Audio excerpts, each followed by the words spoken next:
রবের কিংডমে যত দুর্নীতিবাজ নেতা নেত্রী এবং কর্মী সমাজ রয়েছে এবং দুষ্টু এবং গুন্ডা মৌলবী রয়েছে, এদের থেকে আল্লাহ তাআলার কাছে আশ্রয় চাচ্ছি। সম্মানিত দর্শক এবং শ্রোতাবৃন্দ, আপনাদের সকলকে জানাই সালামুন আলাইকুম। বাংলাদেশি সেবা পার্টি বিয়েকে সহজ করবে এবং জিনামুক্ত সমাজ গড়বে কিভাবে? এর একটি উত্তর হচ্ছে রব্বানী তন্ত্র কায়েম করে। কোরআনের ইসলাম আমাদেরকে কি শিক্ষা দেয়? 28 নম্বর সূরা আল কসাসের 14 নম্বর আয়াতে বলা হচ্ছে একটি ছেলে কখন বিয়ে করবে। তারপরে মূসা যৌবনে উপনীত হয় আর সামলে ওঠে, তখন আমি তাকে জ্ঞান কৌশল বুদ্ধি বিবেচনা দান করি। এভাবে তো আমি নেককারদের পারিশ্রমিক দান করে থাকি। এই আয়াতের দৃষ্টিতে প্রত্যেকটি ছেলে বালেগ হলে তারা বিবাহ করবে, এটি হচ্ছে নেক পন্থা। এখন মূসা রাসূল কিভাবে বিয়ে করে সেই বৃত্তান্ত আসুন আমরা 28 নম্বর সূরা আল কসাসের 22 থেকে 28 আয়াতগুলি একটু দেখে নিই। যখন সে মাদিয়ানের পানঘাটে পৌঁছায়, সেখানে দেখে একদল লোক পানি ভরছে। তাদের কাছ থেকে একটু দূরে দুজন মেয়েকে দেখতে পায়, তারা নিজেদেরকে সামাল দিয়ে রেখেছে। মূসা তাদের কাছে যেয়ে বলে, তোমাদের অবস্থা কি? মেয়ে দুটি বলে, রাখালেরা বুকটান করে দাঁড়িয়ে আছে, তারা চলে না যাওয়া পর্যন্ত আমরা পানি ভরতে পারছি না, আর আমাদের বাবাও যে অনেক বুড়ো হয়ে পড়েছেন। তারপরে মূসা তাদেরকে পানি ভরে দেয়। অতঃপর সে ছায়ার দিকে যায় আর বলে, হে আমার প্রতিপালক, আপনি আমার জন্য যা কিছু পাঠাবেন তাই যে উত্তম হবে, আমিও যে সে জিনিসের প্রার্থী। পরে তার কাছে তাদেরই একজন আসে অত্যন্ত সলজ্জভাবে। সে বলে, আমার বাবা তোমাকে ডেকেছেন, তুমি যে আমাদেরকে পানি ভরে দিয়েছ সেই কাজের মজুরি দিবার জন্য। তারপরে সে যখন তার কাছে যায়, সব অবস্থা তার কাছে খুলে বলে। সে বলে, ভয় করো না মোটেই, তুমি জালিম কওমের কবল থেকে রেহাই পেয়েছ। তাদের দুজনের মধ্যে একটি মেয়ে বলে, বাবা তুমি একে নিজের কাছে মজুর হিসেবে রেখে দাও। অবশ্য তুমি যাকে উত্তম মজুর হিসেবে রাখবে সে তো বেশ শক্তিশালী, বলবান, বিশ্বস্ত। বাবা বলে, আমি চাই তোমার সাথে আমার এই মেয়ে দুটির একটিকে বিয়ে দিতে। শর্ত হলো তোমাকে এর জন্য 8 বছর আমার মজুরি হিসেবে থাকতে হবে, আর তুমি যদি 10 বছর থাকো তবে সেটা হবে তোমার তরফ থেকে। আমি অবশ্য তোমাকে কষ্ট ক্লেশ দিতে চাই না। ইনশাআল্লাহ তুমি আমাকে সৌভাগ্যবান সুজনদের মধ্যেই পাবে। সে বলে, এই হচ্ছে আমার ও তোমার মধ্যকার ওয়াদা, দুটো চুক্তির মধ্যে যেটি আমি পুরা করব তাই যথেষ্ট হবে। আমার উপরে যেন বাড়াবাড়ি করা না হয়। আল্লাহ আমাদের উপরে ভরসা, যে বিষয় আমরা বললাম। একটি ছেলে যৌবনে উপনীত হয়, মেয়েদের উপকারেও আসে।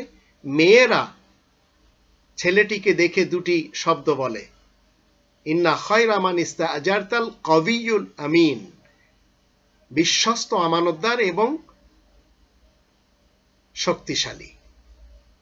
এই হচ্ছে একটি মুসলিম নওজোয়ান, তার চরিত্র। এবার 4 নম্বর সূরা নিসার প্রথম আয়াতে, দ্বিতীয় আয়াতে, তৃতীয় আয়াতে, চতুর্থ, পঞ্চম এবং ষষ্ঠম আয়াতগুলিতে আসুন দেখে নি কি কথা বলা হচ্ছে।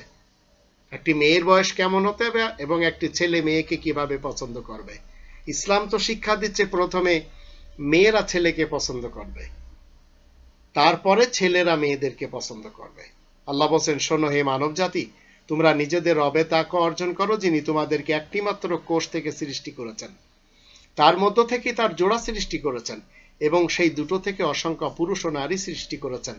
তোমরা সেই আল্লাহ তাআলা তাকওয়া অর্জন করো, যার বরাত দিয়ে নিজেদের মধ্যে আদান প্রদান করে থাকো, আর ঘনিষ্ঠদের সম্পর্কে সতর্ক হও। নিশ্চয় আল্লাহ তোমাদের উপরে নিগাহবান। এতিমদেরকে তাদের বিষয় সম্পত্তি দিয়ে দাও, খারাপ সম্পত্তির জায়গায় ভালো সম্পত্তি বদল করবে না। তাদের ধন সম্পত্তি নিজেদের ধন সম্পত্তির সাথে মিশিয়ে ভোগ করবে না। এই যে বড়ই অপরাধের কাজ এবং এটা বড়ই আপদেরও কাজ। যদি তোমরা ভয় পাও যে বেসাহারাদের ব্যাপারে সুবিচার কায়েম রাখতে পারবে না, তাহলে মেয়েদের মধ্যে যাদেরকে পছন্দ হয় দ্বিতীয়, তৃতীয় এবং চতুর্থ বিবাহ করতে পারবে। কিন্তু তোমাদের মধ্যে যদি আশঙ্কা হয় যে তোমরা তাদের মধ্যে সুবিচার কায়েম রাখতে পারবে না, তাহলে মাত্র একজন, যারা তোমাদের নিয়ন্ত্রণে এসেছে চুক্তিসূত্রে, এটাই সর্বনিম্ন। তোমরা তাদের অধিকার থেকে বঞ্চিত করবে না। এখানে কি বলা আছে? ফানকিহু মা তাবা লাকুম মিনান নিসা। প্রথমে তো মেয়েরা পছন্দ করছে, তারপরে ছেলেরা পছন্দ করবে। এরপর ছেলেদের উপর দায়িত্ব কি?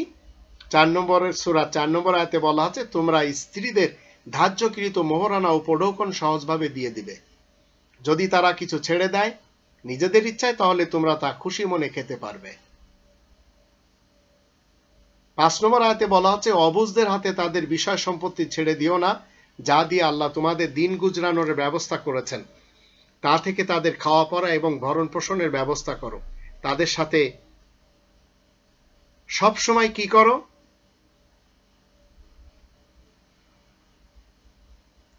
ন্যায়বাদী হয়ে ন্যায়সঙ্গত কথাই বলবে। আর 6 নম্বর আয়াতে বলা হচ্ছে, আর ইয়াতিম বেসাহারাদের বিবাহের যোগ্য না হওয়া পর্যন্ত তাদেরকে যাচাই করতে থাকবে। চিন্তা করে দেখুন, একটি মেয়ে, তার বিবাহের বয়স হতে হবে, কিন্তু ইতিহাস ভরা রাসূলকে 6 বছরের আয়েশার সাথে বিবাহ করানো হয়েছে। এটি ইতিহাসবিদ এবং কোরআন বিরোধী চক্রান্তকারীরা করেছে, আমরা মুসলিমরা মানতে পারি না। এখন বাংলাদেশি সেবা পার্টির একজন সেবক সেবিকা কি বলছে এই আয়াতগুলিকে সামনে রেখে? সে বলছে, আমি আমার নিজের চরিত্রকে হেফাজত করার জন্য, আমি আমার দিনের অর্ধেক অংশ পূরণ করার জন্য বিবাহ করতে চাই। তাই তরুণ তরুণীদের এবং যুবক যুবতী যারা রয়েছে, তাদেরকে দিনের পথে ফেরার একটা বড় সমস্যা কি জানেন? সেটি হচ্ছে হারাম রিলেশনশিপ।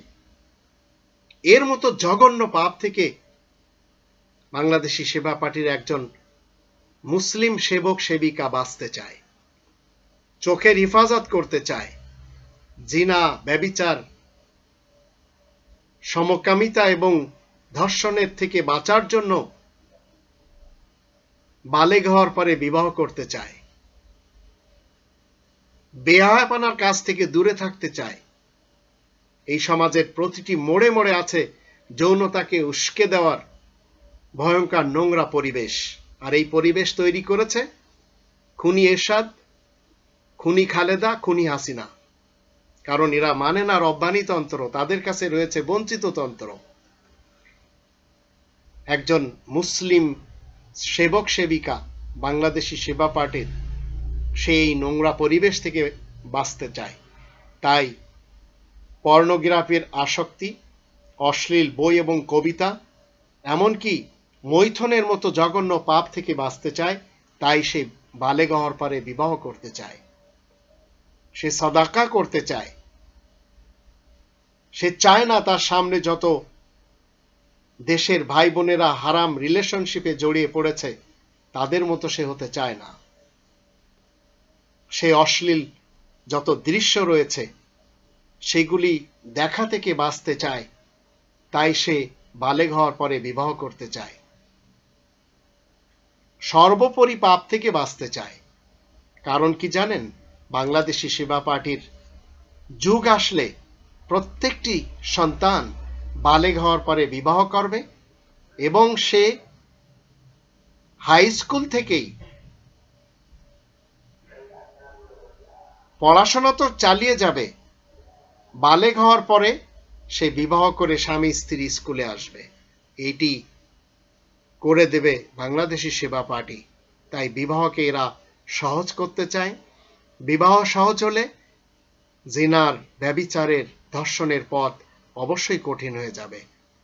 কারণ সেখানে যেসব শাস্তিগুলি রয়েছে সেই শাস্তিগুলি প্রয়োগ করা হবে, যার কারণে দেশ জিনা মুক্ত, ধর্ষণ মুক্ত, ব্যভিচার মুক্ত হয়ে যাবে ইনশাআল্লাহ।